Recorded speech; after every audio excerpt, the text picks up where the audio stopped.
Okay, Comic 114. And look at that. I am the ghost of Christmas past. That's the second dumbest getup I've seen in the last 5 minutes. Sorry. Silence, mortal! I will tell you your past. You were rich. Money was your toy. You could buy or sell anything or anyone. And now I'm still rich, and money makes me happy. Your point? Yeah, what was my point? I'm amused by several things in this. Actually, no, just two. Three if you count the eye patch.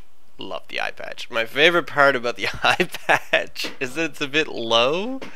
Low slung over his face. So the top... sorry, the top of his eye line, which is just that vertical line that I use for eyeballs. The top of his eye peeks out, not to the side of an eye patch as you normally get, but over the top of the eye patch. So it just doesn't... Anyway, I shouldn't be as amused as that as I am. That's the second dumbest getup I've seen in the last 5 minutes. I'm quite pleased with that line. I just am. And I'm still rich. Money makes me happy. Your point? And then of course that's yeah. What was I talking about? I don't remember. I think I've done this a few times where you sort of go off on one line and talk about things, and then all of a sudden you kind of miss the point, and you go off on a tangent and realize, oh wait a minute, I'm now suddenly talking about bacon, and I'm hungry. What was I talking about? You were talking about the overusage of overly produced foods in a first world capitalistic society, and the waste that it takes on landfill sites when other nations are starving. Right. So bacon. I think we should go get some bacon. And some coffee. That's not bad. So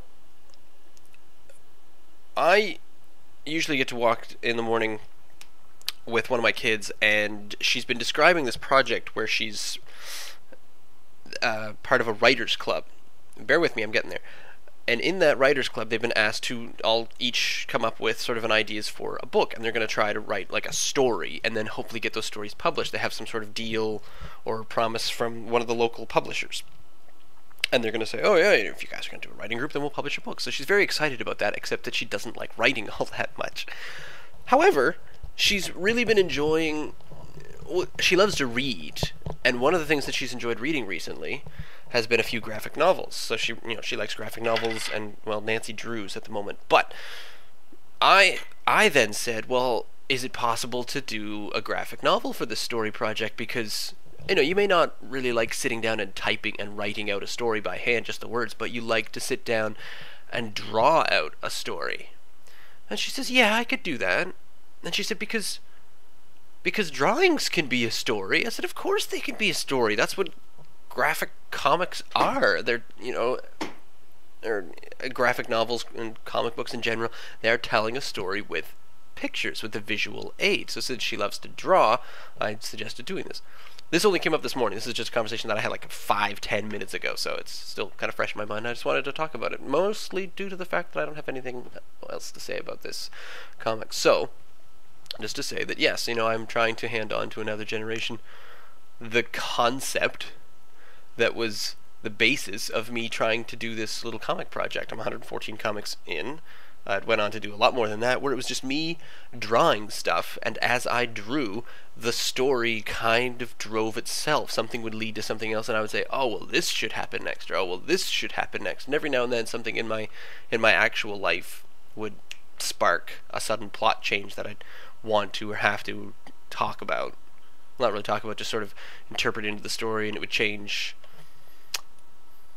Ugh. Well, that's weird. Didn't want to do that. Anyway, so I just thought that was a very impressive thing of her to say, where she says, yeah, because the drawings can tell the story. They can. And she says, no, what about narration? Yeah, maybe a little bit of narration. So I tried having the initial conversation with her that was try not to let the text weigh too much upon the drawing. If you want to let the drawings tell the story, let the drawings tell the story. Don't suffer from what I suffer from, which is over overcompensating and just overdoing it with all the text. There's a word there that I can't think of. Over narrating? No, maybe we'll go with over narrating. I don't think that's a word. I'm not looking it up. We're not going to have an episode of Ross looks up a bunch of stuff online on online dictionaries. Anyway, so that was about it. Yeah, that is the second dumbest get up he's seen in the last 5 minutes. I got to chuckle at that one a couple more times because, once more, I don't remember this. I don't remember coming up with it, but I did. Even though I have no proof that these are mine. That's depressing. So these could all be copyright infringement. I could be in real trouble. Good thing I haven't set any of these up for YouTube monetization yet. Click on them links! Alright. Comic number 115 is tomorrow. I'm done.